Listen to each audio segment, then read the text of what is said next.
everybody, welcome back again with me, Jordi from The Lazy Gadget. Dan hari ini kita akan membawakan sangat banyak sekali berita terkait iPhone 14 yang paling kalian suka. Terutama kita ngomongin masalah warna. Dari Neng Winterian yang gue gak tahu itu siapa, tapi dia ngeluarin warna. Gue gak ngerti, rumor dia datang dari mana gue gak ngerti, tapi nanti gue akan bahas. Kita akan mulai dulu dari yang paling simple, ini adalah urusan Netflix. Jadi Netflix ini kabarnya akan membuat early access buat orang-orang yang mau bayar lebih. Jadi karena akun mereka bisa bilang cukup turun ya penggunanya, jadi mereka menghadirkan early access, jadi kalian tuh bisa nonton duluan. Yang gue rasa tidak akan ada yang mau pakai gini. Netflix standar aja, gue aja nggak mau bayar. Gue aja pakai punya Aldo. Di Twitter sangat banyak orang-orang menjual Netflix gabungan. Kau keluarkan early access buat nonton Stranger Things, ya pasar Anda Aldo. Selain itu tidak peduli. Terus kita ngomongin lagi dari WhatsApp. WhatsApp itu ini sebuah apa ya istilahnya ya, warning aja buat kalian yang pakai iOS 10 dan iOS 11 plus Android 4.1. Jadi kalau kalian masih pakai iPhone 5, iPhone 5C yang udah nggak bisa upgrade ke iOS 12, ntar lagi WhatsApp nggak bisa kalian gunakan lagi di device kalian. Jadi siap-siap aja kecuali kalian jailbreak dan kalian paksa untuk OS-nya itu naik ke atas. Lanjut, kita ngomongin dari Google Drive. Ini adalah salah satu hal yang sangat membantu untuk perusahaan duniawi dan film birui. Dimana sekarang ternyata Google Drive tuh udah bisa copy paste. Tidakkah kalian sadar kalau selama ini Google Drive tidak bisa copy paste? Karena selama ini yang bisanya tuh cuma klik kanan terus move kalian pindahkan ke folder tertentu. Dan sekarang akhirnya udah bisa kalian lakukan. So, good job Google. Gue nggak tahu kenapa dia perlu waktu yang sangat lama untuk mengimplementasikan hal ini. Oke, kita masuk ke dunia Android. Yang pertama tentu aja adalah Realme yang baru aja bekerja sama dengan Naruto. Realme GT Neo 3 Naruto Edition, bisa bilang Naruto Shippuden Edition karena tampilannya itu hitam dan oranye. Dan gue bisa bilang ini salah satu kolaborasi terbaik di dunia smartphone. Maksud gue Realme itu keep up. Setelah Realme 9 Pro Free Fire Plus, Realme 9 Pro Plus Free Fire, gue bisa bilang ini salah satu kolaborasi terbaik, bahkan lebih baik dibandingkan Dragon Ball kemarin. Karena dari case-nya sendiri, dia datang dengan semacam scroll yang kalian bisa lihat biasanya di punggungnya Jiraiya. Dan itu bisa dibuka scrollnya, bisa dibentangkan. Cuman sayangnya gimmicknya terhenti di sana, nggak ada kayak tulisan-tulisan untuk apa sih jurus yang manggil kodok itu? Bukan Kage Bunshin, Kuchiyose no Jutsu. Kuchiyose no Jutsu. Sayang sekali, maksudnya gimmicknya bisa ditambahkan. Cuma mungkin karena kulit susah untuk di print. Terus kita ngomongin dari scrollnya sendiri, dibuka kalian akan mendapatkan smartphone-nya. Yang anehnya, dari promo image-nya, ini harusnya mendapatkan case Naruto. Cuman datangnya case transparan. Jadi emang ada sedikit perubahan di sana, di mana case-nya sendiri itu harus kalian beli. Dan ada power bank juga yang bisa kalian beli, di mana power bank-nya itu 33 watt. Terus kalau dari wallpaper, gue rasa nggak ada masalah. Cuman ganggunya itu emang di UI-nya, icon-iconnya itu sampah ya. Selalu terjadi di kolaborasi, entah kenapa UI iconnya itu aneh banget.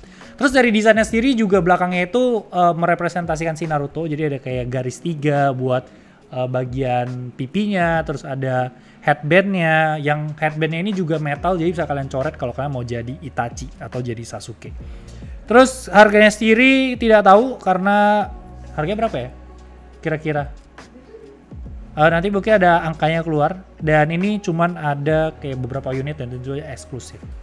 Ngomongin kolaborasi, ini dari Sony juga ngeluarin kolaborasi dengan Kingdom Hearts, dengan ini 20 anniversary Kingdom Hearts, dan masuk ke device, salah satu device favorit gue itu adalah WF-1000S4. Jadi kemungkinan besar ini akan menjadi masuk wishlist gue kalau ada yang jual di TLT. Kalau beli online langsung tidak mungkin. Dimana harganya sendiri kalau dari konversi doang itu di 4 juta, perubahannya cuman ada desain dari logo Kingdom Hearts di TWS-nya. Dan juga dia juga datang dengan sebuah Walkman yang namanya itu adalah NW Astros 5. Dan ini bagus banget sebenarnya desainnya. Walkman itu 3,5 juta, cuman balik lagi gue bukan orang yang sangat-sangat into audio banget sampai harus punya device terpisah untuk audio. Jadi mungkin gue kalau ada kesempatan gue mungkin beli TWS-nya. Terus ngomongin kolaborasi juga, nggak tahu kenapa belakangan ini banyak kolaborasi. Itu ada Redmi yang kolaborasi sama Astro Boy. Kalau yang ini terlihat lebih simple, dibikin monokrom, di mana desainnya juga UI-nya nggak kelihatan, cuman maksud gue dari stiker yang dikasih, bagian belakangnya, casingnya itu semua dibuat seminimalis mungkin dan ini looks good menurut gue. Dan ini cuma ada 10.000 unit dan harusnya jualnya di Cina. Jadi kalau kalian mau ngambil silakan tunggu reseller. Oke, terus kita ngomongin dari TikTok. Oh iya, TikTok itu tadi gue lupa ngomong. TikTok tuh bikin live subscription kayak YouTube member atau Twitch member gitu. Jadi $5 per bulan buat kalian langganan buat dapat emote khusus dan segala macam. Yang gue nggak tahu, maksud gue TikTok tuh gue harus jadi membernya. Jadi ini Cesar ya. Cesar, terus yang tukang makan cabe, terus yang mandi lumpur apa? Pororo, kucing pororo. Emang yang itu yang diem di tempat itu ya, kucing pororo. Terus lo expect gue ngapain? Nge-spam emote ketika mereka jualan. Tapi semua akan bergerak ke sana. Oke, Huawei dan Leica ini juga salah satu berita yang cukup menarik karena Xiaomi ngepost ya. Anjay, keren banget itu post asli gue.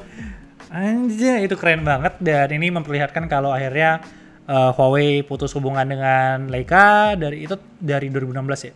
Apa 2006 ya? 2016 terakhir tuh P30 dan P50 dan sekarang akhirnya berpindah ke Xiaomi yang kemungkinan di Mi 12 Ultra. Nah, jadi kalian tunggu aja. Anjay, LC, Louis Christian. Louis Christian. Oke, kita masuk ke iPhone nih, gue seneng banget karena berita iPhone minggu ini banyak banget. Yang pertama adalah kita ngomongin harga dari kamera selfie-nya iPhone. Ini bakal naik sampai 3 kali lipat yang berakibat dengan harga iPhone kalian sepenuhnya naik. Nggak 3 lipat, tapi kalau dari leak terakhir kan emang pada nambah 1000 USD ya. Pada nambah 1000 atau 100 USD, gue lupa. 100 USD. 1000 mau kebanyakan ya, itu mah iPhone 14 harga 14 Pro. Nah, untuk ngomongin kamera ini harusnya tuh ini emang tersedia untuk iPhone 15 tadinya. Cuman karena manufaktur mereka yang pertama, yang China itu tidak bagus, jadi otomatis mau nggak mau yang untuk iPhone 15 itu ditarik ke si iPhone 14 yang ngebuat harga mereka tuh naik karena biasa udah mepet ya kan, deadline ya kan deket, jadi mau nggak mau harganya itu naik. Dimana ini tuh dia ngambil dari LG Innotek. Tapi berarti kita bisa expect kalau kamera ini akan lebih bagus walaupun kita belum mendapatkan sampel sama sekali. Cuma maksud gue kan ini buat di iPhone 15 ya. Karena kan kita ngomongin teknologi pasti mereka ada sesuatu yang mereka tahan-tahan gitu kan. Karena mereka udah terlalu maju gitu. Manusia belum siap gitu, masih monyet gitu kayak orang-orang yang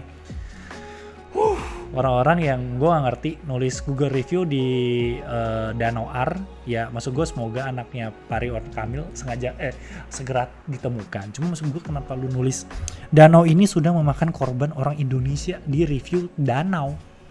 Terus kalau danau Sunter ada orang tenggelam lu tulis reviewnya.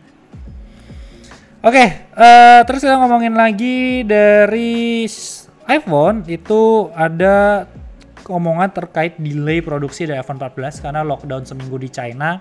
Jadi kemungkinan besar delay seminggu 2 minggu it's okay menurut gua. Tapi katanya Apple nih rugi sampai 8 miliar. Sedangkan kalau kemarin kita ngomongin AirPods dan segala macam ya itu nggak delay karena mereka sekarang kalau nggak salah produksinya tuh udah di Vietnam. Dan kita akan masuk ke berita selanjutnya. Tapi ada satu berita Samsung yang gue lupa masukin, itu adalah masalah Samsung dan MKBHD. Nah, ingatkah kalian di berita minggu lalu? Itu berita minggu lalu minggu ini? Minggu lalu kan? MKBHD ngepost Sony itu datengin smartphone hanya dengan handphone sebatang. Tiba-tiba di reply sama Samsung. Kalau punya kendala apapun silahkan hubungi kami. Ini tuh Autobot reply yang udah pasti ada orang nge-mention Samsung di reply tweetnya MKBHD. Makanya Samsung muncul. Jadi bukan salah, bukan sengaja atau apapun itu. Ini semua masalah Autobot kayak kalau biasa kan ada yang komplain ke brand tertentu, ada yang langsung bales. Itu komplain. Kalau ada apa-apa silakan hubungi kami. Nah itu yang udah otomatis. Oke, render dari iPhone 14 Pro akhirnya muncul. Ini dari John Prosser. My father akhirnya kembali. Dan dia membawakan render yang katanya untuk fun color tahun ini itu kemungkinan berwarna ungu. Dan somehow ini looks good dan sangat terlihat BTS editionnya Samsung. Dimana harusnya udah sesuai leak semuanya, dimana notch-nya udah hilang, udah dual punch hole dan segala macamnya. Dan menurut kalian gimana untuk desain yang satu ini, apakah akan masuk ke wishlist kalian? Mengingat harganya itu naik 100 USD yang berarti naik sekitar 3 juta, 2 kali lipat kalau di Indonesia. Tapi yang menarik adalah sebenarnya iPhone 14 Pro ini juga kabarnya akan mempunyai always on display, karena display yang digunakan untuk promotionnya itu bakal start dari 1 Hz. Kalau yang kemarin masih 10 Hz. Ini berarti always on display bisa diimplementasikan dan mungkin ini akan menjadi sebuah kejutan di peluncurannya nanti, karena so far belum ada yang bahas. Walaupun udah jauh-jauh hari udah ada yang bilang kalau always on display akan datang, always on display akan datang. Maksud gue kan semua orang juga bisa bilang gitu ya kalau udah megang Android ya. Cuma kita lihat aja nanti. Nah, kita akan menutup berita hari ini dengan warna-warna iPhone 14 yang datang dari sebuah akun Twitter bernama Winternian, yang gue nggak tahu ini siapa, nggak pernah ngelik. Maksud gue kan tahu ya username yang ngelik gitu ya. Sampai username yang ngelik Warif kan gue tahu ya. By the way join gue tuh gue perlu ngejar giving. Tapi balik lagi kita ngomongin handphonenya. Dia bisa mengeluarkan warna teal, blue, yale blue, something red, cosmic red. Maksud gue akan sangat aneh kalau si Apple itu sampai nggak bekerja sama lagi sama produk red. Dan ada loh yang komen, berarti nggak sama produk red lagi dong, warnanya berubah namanya. Itu aneh banget menurut gue. Dan satu lagi Mbak Winternian, kemungkinan besar untuk iPhone 14 ini masih 90 Hz. Bukan 120 Hz. Kemungkinan rumornya begitu. Jadi mungkin kita punya source yang berbeda Mbak Winternian, tapi sepertinya dari desain yang Anda buat atau mungkin Anda repost, itu adalah warna-warna yang bisa dibilang warnanya Pro Series karena metalik banget. Tapi itu aja, mungkin Mbak Winternian bisa dibantu di mention ya, suruh nonton saya aja. Saya leaker terbaik Apple. Enggak sih, ada Indra Tech Live. Cuman maksud gue leaker terbaik semua smartphone. Terima kasih semuanya. Sampai jumpa di video selanjutnya. Bye-bye guys.